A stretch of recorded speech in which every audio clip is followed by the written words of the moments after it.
Hello बच्चों, good morning. मैं माया मंगला लेकर आई हूँ आपके सामने एक वीडियो जिसका शीर्षक है 1857 के विद्रोह के परिणाम। इससे पहले की वीडियो में बच्चों आपने देखा था 1857 का विद्रोह कहाँ हुआ और उसके मुख्य कारण कौन से थे। आज हम जानेंगे इसके परिणाम क्या क्या रहे। ये विद्रोह देखने में तो लगता है कि ये असफल रहा, लेकिन ये दूरगामी परिणाम अपने छोड़ कर गया। उसमें एक परिणाम है विद्रोह का दमन और विद्रोहियों का अंत। जिन जिन क्षेत्रों में ये विद्रोह फैला वहाँ पर इस विद्रोह को दबा दिया गया, सैनिक शक्ति के द्वारा या किसी तरह से भी दहशत फैलाकर विद्रोहियों का अंत कर दिया गया और उनकी लाशों को चौराहों पर टांग दिया जाता था, जिससे कि लोगों में दहशत फैली। दूसरा परिणाम रहा ईस्ट इंडिया कंपनी के अंत हो गया।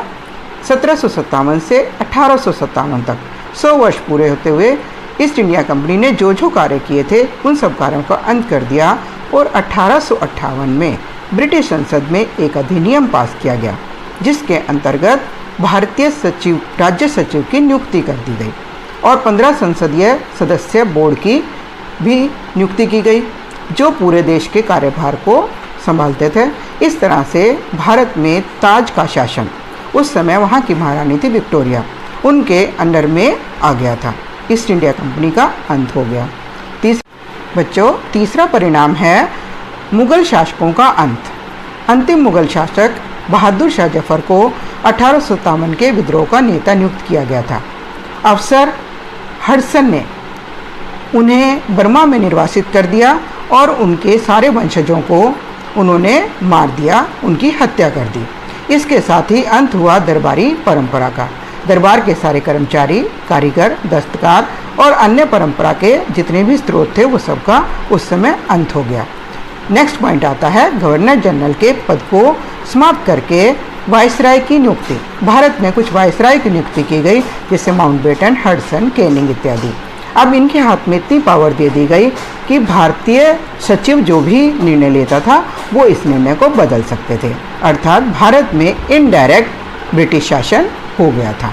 इसके बाद आता है सैनिक व्यवस्था में परिवर्तन। सैनिक व्यवस्था आप जानते हैं बच्चों, जो हमारा 1857 का विद्रोह हुआ था ये सैनिक विद्रोह भी माना जाता है। सेना की शक्ति को कम करने के लिए अंग्रेज़ों के सैनिकों की संख्या बढ़ा दी गई। छावनियों में उनके अनुपात को बदल दिया गया। बंगाल में तो ये अनुपात 1 और 2 का कर दिया, जिससे कि वहाँ पर कोई विद्रोह इस तरह का दोबारा ना फैले। कई जो रेजिडेंट थी उनको समाप्त कर दिया। कुछ रसूलदारों को छोड़कर बाकी सारी रेजिमेंट्स को उन्होंने रद्द भी कर दिया। जो तोपखाने और हथियार के स्थान थे वहाँ पर भारतीय सैनिकों की नियुक्ति होती थी, उन नियुक्तियों को वहाँ से हटाकर अंग्रेज सैनिकों को वहाँ पर नियुक्त कर दिया, जिससे कि उनका दबाव वहाँ पर बना रहे। अब आता है सामाजिक और आर्थिक परिणाम। जैसे सामाजिक और आर्थिक कारण थे वैसे ही उसके परिणाम भी हुए। समाज में अंग्रेज़ों ने जब देखा भारत में हिंदू और मुसलमानों में बहुत एकता है, इस एकता को तोड़ने के लिए उन्होंने उनमें फूट डालो और राज करो की नीति का पालन किया। हिंदुओं को वो ऊंचे दर्जे का पद देते थे, जबकि मुसलमानों को नीचे पद दिए जाते थे। हिंदुओं को बहुत सम्मान की दृष्टि से देखते थे और मुसलमानों को दोयम दर्जे का समझते थे। कई जगह पर इसी कारण से हिंदू और मुसलमानों में झगड़े बढ़ते चले गए। आर्थिक कारण परिणाम, जैसे आर्थिक कारण था वैसे ही आर्थिक परिणाम रहा। आर्थिक परिणाम में जब सैनिकों की संख्या, अंग्रेज सैनिकों की संख्या जब बढ़ा दी गई तो उससे ये दबाव भी भारत के ऊपर पड़ना शुरू हो गया। नेक्स्ट आता है भारत में राष्ट्रवाद का उदय। भारत में चाहे अंग्रेज़ों ने हिंदू और मुसलमानों में कितने ही फूट डालो की नीति अपनाई, परंतु फिर भी भारत में राष्ट्रवाद का उदय हुआ। भारत में जहाँ जहाँ पर भी दंगे हुए थे वहाँ के नेताओं को उनके चित्रों, गाथाओं, कविताओं और उनके लेखों के माध्यम से उनका महिमा मंडन किया गया। लोगों में उनकी बातों को पहुँचाया गया। जैसे आपने पहले सुना भी होगा, बुंदेले हर बोलों के मुँह हमने सुनी कहानी थी, खूब लड़ी मर्दानी वो तो झांसी वाली रानी थी। इस तरह उन नेताओं की गाथाओं को लोगों तक पहुंचाया। लोगों में अब एक मुद्दा रह गया था, सिर्फ देश को आज़ाद कराने का। इस तरह देश में राष्ट्रवाद की भावना का उदय हुआ। नेक्स्ट परिणाम आता है भारत में ब्रिटिश नीतियों में बदलाव। अब ब्रिटिश सरकार ये सोचने लगी थी कि भारत में साम्राज्यवाद और विस्तारवाद की नीतियों का पालन करना आसान नहीं है, इसलिए उन्होंने इसमें बदलाव लाना शुरू कर दिया।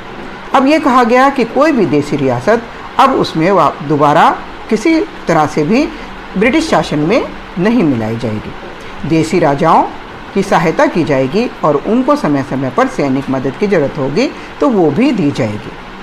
सरकारी नौकरियों में किसी तरह के भी कोई भेदभाव ना करके योग्यता के आधार पर सबको समान अवसर दिए जाएंगे।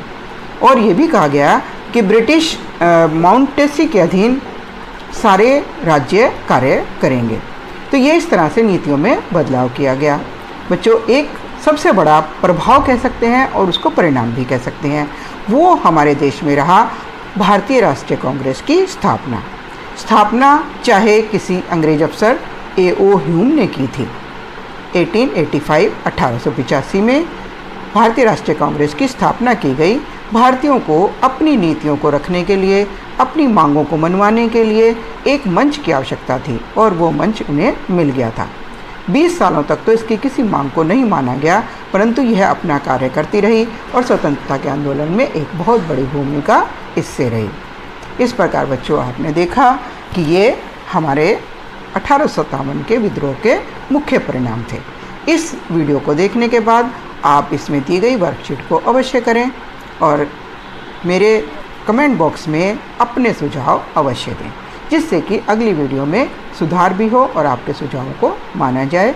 आप मेरी वीडियो को लाइक करें, शेयर करें और उसमें सब्सक्राइब करना ना भूलें। अगली वीडियो के लिए इंतज़ार करें। धन्यवाद।